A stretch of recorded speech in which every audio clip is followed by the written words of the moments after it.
Hello, everyone, and welcome back to Hotter Ones. Today, I have a lovely guest, Miss Emmalia. Say hi. Hey. I'm super excited to have Emmalia on. We've known each other for a little bit now. I got a lot of fun questions for you. So to start it off, I just want to know where you're from, your little back life story. Like, if you could summarize you before you were out here, what would that be? I'm from San Francisco originally, and then I moved here like 3 years ago for fun. It was like not supposed to happen. I was like on a vacation. It's actually when I started OnlyFans. I was like, oh, I'm just going to stay here. Yeah. And then I stayed, and I've been here for 3 years. Right and I'm on. stuck. Was there like a reason that you started your OnlyFans? Was it like you were blowing up on social media, or were you just like, you know what? I want to do this. It was more like we were using these like websites, me and my friend Izzy, where we would like FaceTime men and literally get nothing, like $10, I think, literally so bad. And then I like found out about OF because it wasn't like as big as it is now. Now it's like huge. Yeah.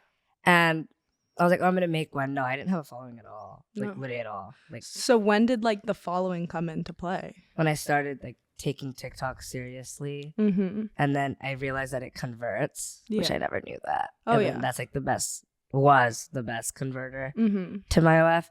And then, Yeah. now I've been doing it. So when you started off on TikTok, what kind of videos were you making? It was more like text videos, like with like a funny text, like some height related shit, either like about people or to me. Mhm. And then I started doing more of like the bikinis and the like thirst traps and getting my account deleted every 2 weeks Oh. for some reason. Preaching to the choir. So what was like the moment that you realized like I'm gonna stick with doing this OnlyFans? Like this is gonna take me far.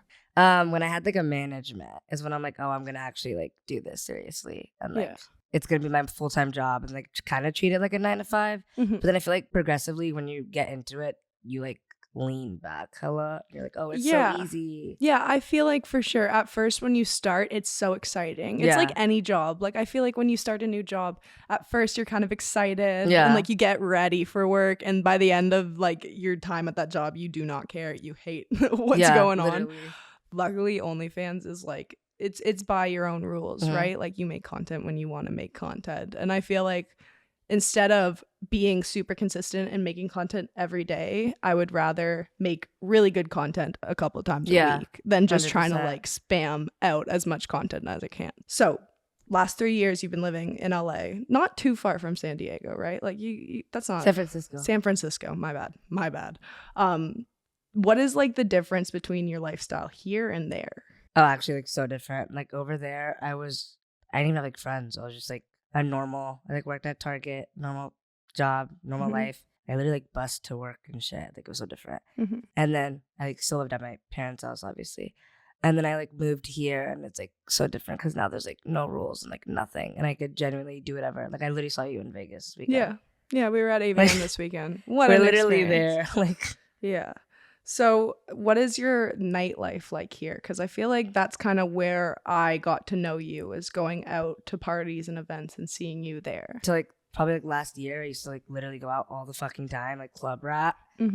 It gets to you. So glad It it's catches over. up to you. But as of now, it's like I don't go out. Mm-hmm. Vegas was a little like treat. Yeah, I know. I go to like festivals and raves and shit. But other than that, I feel like I don't. I'm over the like Thursday night clubs in LA. Yeah. Sorry. Yeah, I've been living here, coming out and living here for the last 3 years, and I haven't hit Barney's once. I've been to like Tiger Heat once, but like I never really got into the nightlife. I feel like because in Canada we have like a lower drinking age, so I feel like I got all of my partying out. Yeah. By the time I was 19 and I came here, I was like, meh, yeah. I don't have No, it I in literally me. feel that. It was like I'm retiring. For sure. So you were talking about festivals and raves, and that kind of makes me want to transition to the next thing. You want to be a DJ? Question mark. Oh yeah, it was honestly kind of a bit, but I was like, I need something. Like I want to start streaming on Kick or Twitch. I don't know which platform yet. And I was like, what if like on my stream I learn how to like mix and like DJ? So I bought all the stuff, and it's been 2 weeks and I haven't touched it, but like I'll touch it soon. I turned on the laptop and I was like, this is so much fucking work. Like this week maybe, but yes, I want to. Like the end goal obviously is to like do little shows. Like it's fun. And I don't know. what made you kind of want to get into that? Was it going to all the I feel like festivals? attending them. Yeah. And like I love music. Like I listen to music 24/7. Like I literally brought my headphones. Like, do you have like a specific artist that you look up to within that industry? Like, in the who's your EDM favorite? world, honestly, no. No? I listen to like all, You listen but to like it all. artist wise, not EDM wise, I have like favorites. Yeah, for sure. What are some of your favorite artists? Like Drake and Kehlani, it's so fucking basic. I'm like Taylor Swift. Like I'm a like, Swiftie. You're a Swiftie? I mean, I feel like that you and every other girl. I feel like that's not basic though. Like coming from Canada, Drake, everybody in Canada he's loves from Drake. there. Yeah, for sure. He's like, That's low key. yeah, he's better than Justin Bieber at like every bar you go to. Yeah. He'll be the more favorite. He's No like way. the token Canadian. All right, we were just at AVN together. Do you want to talk about what that experience was like as an OnlyFans girl? Kind of terrifying. Yeah, for sure. I literally popped in on, was it Friday? Saturday? Yeah. One of the days. Popped in and I was like, oh, I'm going to go to like the OnlyFans booth. They didn't have an OnlyFans booth. I'm like asking, I'm like, do you know where it is? Like, I want to see my family. They didn't have one. So I was like just walking around. It was like cool to see, like, I feel like people express themselves like in their work, like the girls, obviously. Yeah, for sure. And the guys. But audience wise, like it was kind of a lot for me. I was like, I'm gonna go. Yeah. I kind of freaked out. Also was like sober, shy. Oh no, that we were sober for I think the first like 10 minutes of being there, and I looked at my manager and my boyfriend and I was like, I need alcohol. Oh yeah, there was bars there. I just Oh yeah. remembered that. And they were Vegas bars, so you're like, can I get a shot? And they were like, here's half a cup of vodka. Yeah. And I was like, perfect. Yeah, this is exactly what that's I so need. needed, honestly. So what was one of the kinkiest things you think you saw at AVN? The lady, I don't know, like she was like, I guess like the master, I don't fucking know, walking like two cats and they were meowing at me and were like crawling on me almost, and I was like, I'm so scared. By cats, she means humans with cat ears. They had cat ears and whiskers, and I was like, oh no. And then they like asked me what I do, and they like everyone was asking me, and other people knew me, which was interesting. I was like, oh my god, I'm like not on any of these sites, so it's really cool. Yeah. It was more just like, oh, did you collabs on the website? Like some older lady came up to me when I was like at a booth with my friend and was like, do you do like content for like, I don't even know what site she said, with other people? And I was like, oh, I'm not even on that site. And no, I don't do like scenes. No, yeah. Not yet. Yeah, I definitely knew that AVN was for porn. Yeah. That's why I got the press pass, because I was like, I want to talk to some of these people and get what like their minds like, because we don't do porn. Some girls on OnlyFans do porn. It's a possibility in the future if that's where it leads. I'm like, I never say no to anything. It's always a possibility. But I feel like going to that kind of makes me feel a little bit more comfortable with it, because I just see all of those people doing it, and you see the community that's built around it.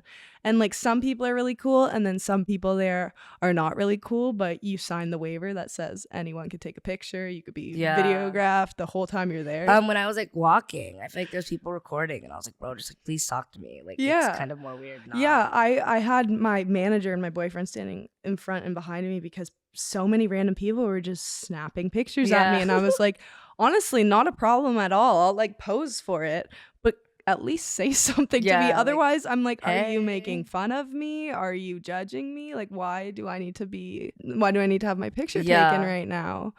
But then some people are like, oh, they do know you, and they'll come up, and it's always so cute when you meet like subscribers. No, it is. It really is. Like, there was some where I was like, oh my god. Anyway, so AVN was really fun. How was the nightlife, your night? Because I know we ran into each other for a bit, but after that, I don't know what happened. The night that I went out, right? Yeah. Oh my god, I had like an AMF in my hand. That's crazy. It was good. It was really good. I went to Zook.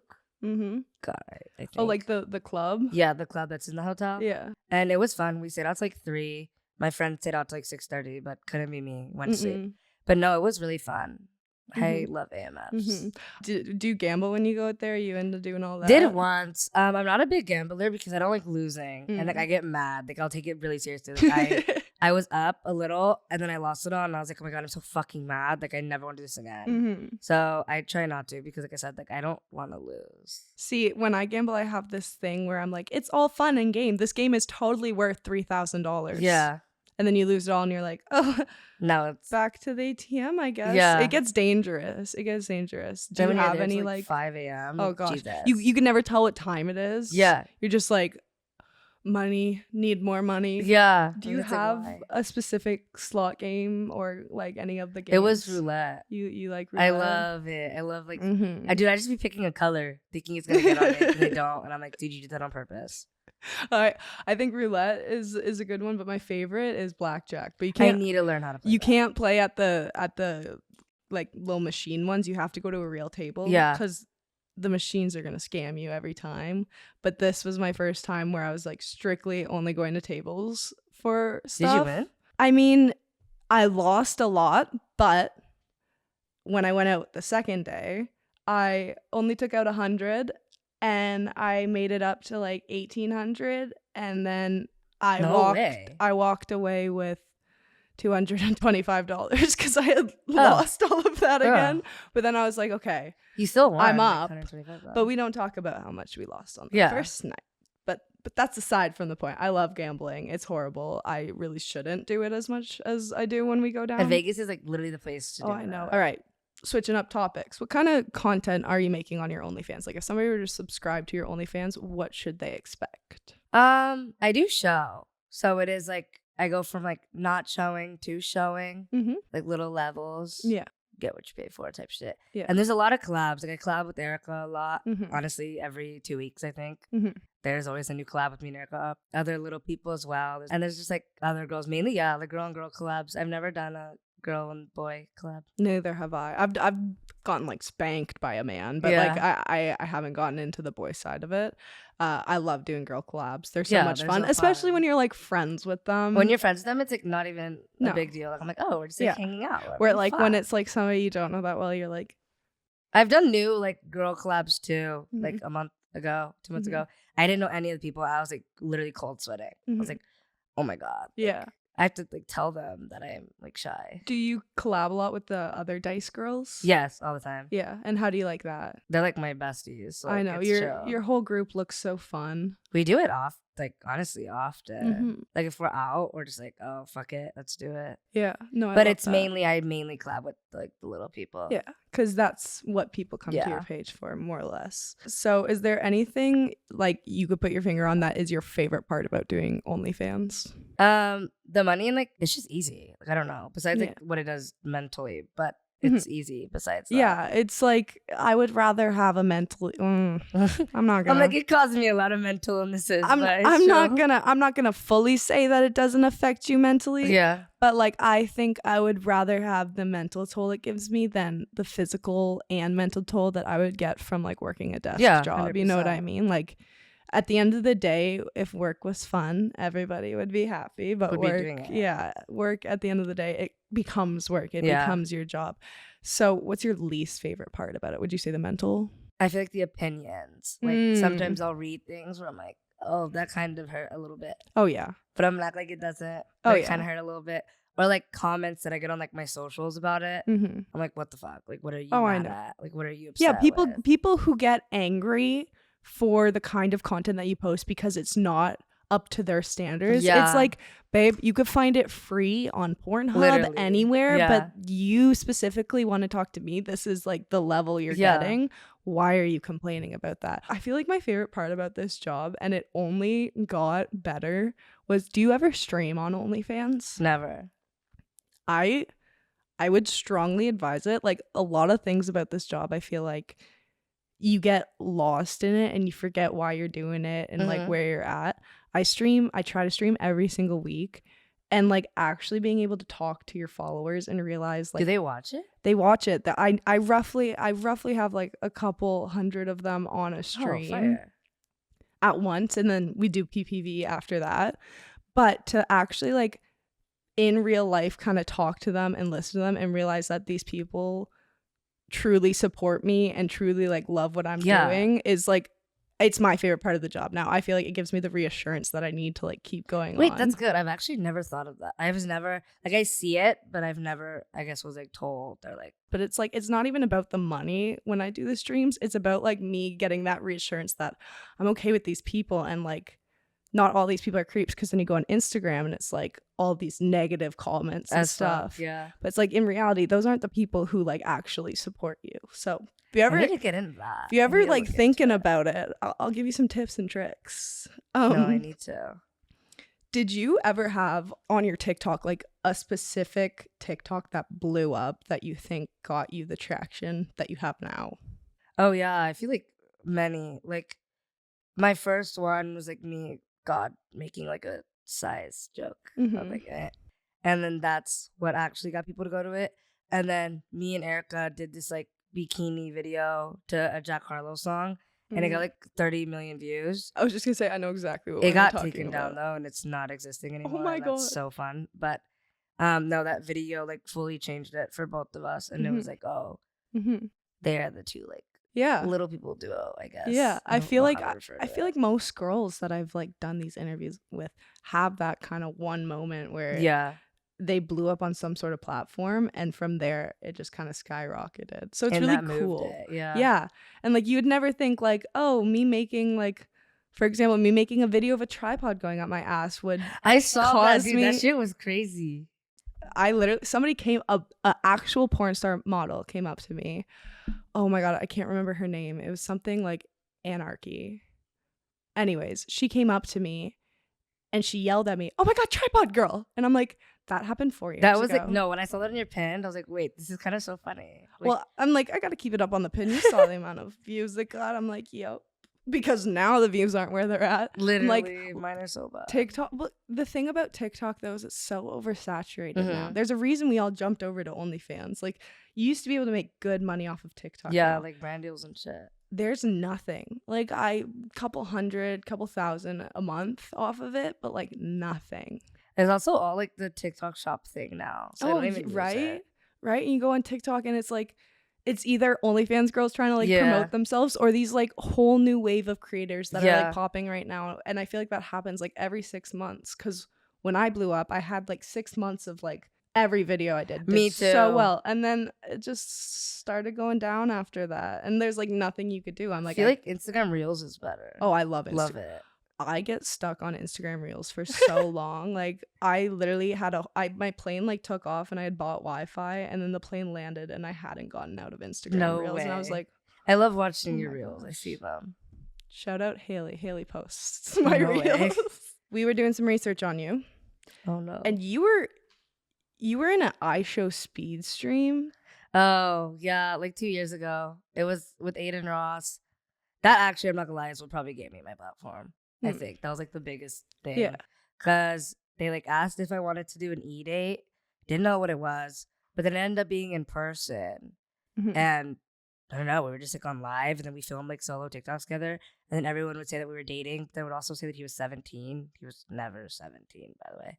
But that was like the whole thing. I was like, oh my God, he's 17. Like, what the hell? And then we're like, bro, we're not even dating. Like, it's fake. Mhm. But that fully is what I think gave me my platform. Like, honestly, shut up that. How was that experience, like being It on was, that like- side of social media? They're like mean. Like, that's where they're really fucking mean. Not the guys at all. No, But the comment. the like comments Yeah. and like the men I got from, like I said, like they're so fucking mean. Like, because they like ride or die for these people Yeah. as fuck. And I Like, mean, so loyal. I feel like I know it's content, but at the same time, their personalities and stuff, like the Yeah. way they portray themselves, it's content. At the end of the day, they're probably not exactly the same in real life, but they suck. Like, I watch them and it makes me Yeah. angry. I'm like, that whole Stuff like that they Twitch said too kick. was Yeah. also kind of like mean. So Yeah. I was on it again like a year later with Kelsey, Mhm. one of the other little people I film with.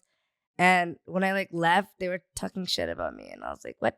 I like went to the bathroom, and they're like talking shit about me on the stream. It's like And you're all the doing them a comments were favor. saying that like, "Oh, did you see what they said about you?" And I was like, "No," Oh my God. and then I did. Oh my But God. it was more that I was annoying, and I was like, "Okay, Oh. next, like, move on." Like, Yeah, I'm like, why? Because I have a vagina? All men think women are annoying.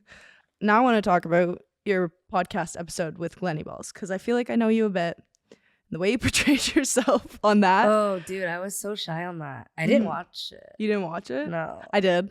I liked Really? it. Fuck. I genuinely like to watch when I like know somebody go on a podcast. I didn't. I haven't even like. Maybe I should not say this, but I have not even watched the clips. Like when I left it, I was like, "Oh, I don't want to like watch this." It's like I don't want it out. Yeah. Not like any bad thing. I just was like really anxious and like shy that day. Yeah. And also I feel like I didn't have like info that was like juicy. Like there was nothing like. Oh yeah, for sure. Like the questions I can't answer. I'm like boring. So when I showed up, I remember the only question he had prepared for me, Glennie, you know I love you, but the only question that he really had prepared that he could let me know was a tweet I made in like 2018 that said, what was the tweet? I hate being shaped like a pea. No, because I don't have any ass and I have tits and you know and like a pea, and that was all he had to go. And then I was like, all right, dude, like what about my one viral video? Yeah. And like he like in real life reacted to that, wasn't even aware of it. I was like, what kind of research did you do about me? He didn't know that like I didn't that I was a virgin. I wonder why so many people are like just automatically assume it. Yeah. Okay, this is the question that you ran up to me at AVN. Oh my god, did I actually? I know what you're gonna say, but did I actually? Well, we were both a little bit tipsy, and I'm pretty sure. I don't think you like opened up with this. I think I like was like, I'm so excited for the podcast, and you were like, yes, we need to talk about my virginity, and I was like, I did. So, 22 years old, a virgin, reasoning, all that. It's like complicated because like I am one, but also I'm not. Like attempted. So then I was like, oh no. It's like I don't know if it counts. Like you haven't had like a full like fuck, no. but you've had like attempted. You've had a little slip. Yeah. A little slip yeah. up. And I've done like everything else that leads to it. Hasn't been like a year. Like God, actually, like I think 14 months of anything. Girl, I've gone long times too. Yeah, I'd say that I am, but also I'm not. People say that I'm not. Like some of my friends would be like, "No, you're not. That counts." But then I'm like, "No, like it doesn't fucking count." Like, no, I would say if you feel like you didn't have it, I take it back. Yeah, like you are more than entitled to take back. Is there a reasoning for it though? Or are you just like there's just no one? Like I don't like the people that I guess could be my options, or more like scared, like shy, scared. Yeah, for sure. It's like a big step, and I feel like if you lose it when you're younger, you regret that. Yeah. But if you don't lose it, then I feel like it almost every year that adds on, you're like, I feel like you just wait. Yeah, you're just like, okay, well, if I'm gonna do it now, it needs to be perfect, or if I need it to not be. I put a lot of like expectation on it. I guess for sure. Like, it's gonna be the person that I'm gonna like fall in love with, but there's no one that I've like liked. I guess enough. Well, I'm sure they're out there somewhere. I hope. Is it if you lose your virginity, it's just a dude, right? There's no chance of it being a girl, or is there a chance? I think just a dude. Just a dude. No issues with Weird. that. The past like 2 weeks, I was thinking, I was like, maybe I'm also for the girls. So I don't know, but I'm like, it's. I think if you're thinking of it, just a little confused, but I don't know. I'd say, I guess. Yeah. A dude. Yeah. For sure. All right. Well, I think we're done with those questions, and we're ready to get into the spicy questions. It's time to get freaky. We are now getting into my favorite part of the podcast, one of my favorite parts, maybe my second favorite part. And we call it Smash or Pass because I am Smashly. And I'm going to ask Emmalia some questions that will get progressively spicier. I was waiting for this moment. Yep. And you can answer or you can not answer. But if you don't want to answer, you have to remove an article of clothing. So I'm going to get right into it. First question. If somebody were to want to date you, what would you say is your biggest red flag? I feel like I require a lot of like reassurance and affection. Maybe that's like trauma, but like I need them to be reassuring and like good with communication, like have time for me. So my biggest red flag is if like they don't and they just like care about themselves or like can't be the partner that I need. That's horrible that we've come to a time where we consider that a red flag. Literally. Because I'm like, that is just like basic relationship needs, like telling the other one that you love them and stuff like that. Yeah, I would not consider that necessarily a big red flag. Like, I think that you are definitely very human for that answer. Yeah, I feel like I don't have many though. No, like, I mean, you're be my little bestie, literally as well. Like, my biggest red flag is that if you mouth breathe, I will suffocate you with a pillow at night if you breathe in my face. I'm kidding, but not kidding. All right, this is one of my favorite questions to ask people because everybody has such a different answer. Yeah. But I have heard recurring names. So, who is the most famous person that has slid into your DMs? I was literally waiting for this. Most famous is Lil Wayne.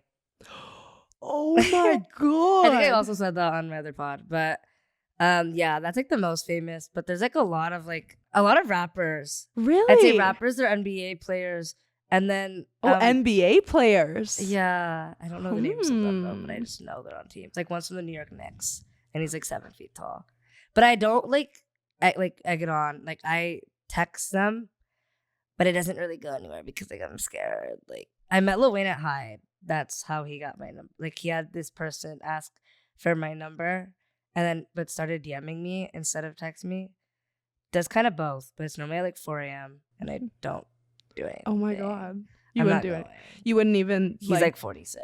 I'm like, but would you go if there were like other people there? And I like thought about like bringing my roommates or something, but then I was like, I don't want to be like a orgy sitch. Like, yeah, go. That's so funny. I like literally grew up listening to Lil Wayne. Me fucking too. If he DM'd me, like it's funny. I think it's like fucking hilarious. I'm like, wait, this is hilarious. That's so cool, Lil Wayne. I'm like kind of starstruck by you just talking to him because I grew up listening to so much Lil Wayne. All right, what would you think your job would be if you weren't doing OnlyFans? I used to say I wanted to be a psychiatrist or therapist. That would actually never happen. Like I can't even graduate high school, I feel. But I would say that. I'd be like, oh my God, I'm gonna like help people and like I'm gonna be like a school therapist. I always said I wanted to do that. Mm-hmm. But like I said, I didn't go to college, so I don't know where this like idea came from. Mm-hmm. But that I'd say that, or like live at home and I don't know, live at home and be my parents' kid for the rest of my life. I always like wanted to do social media though, so like I would say I wanted to be like a therapist, psychiatrist. But like since I was actually like 11, I'd be like, I'm gonna be the next YouTuber. Like I was obsessed with Tana Mojo, and like she literally knows that. Like I see her, I'm like, you literally raised me. I know. She's like my biggest mentor with this. No, literally. I was like, you literally raised me. Like I tell her that. And I think that's why my personality is certain. Like I fucking love it. All right.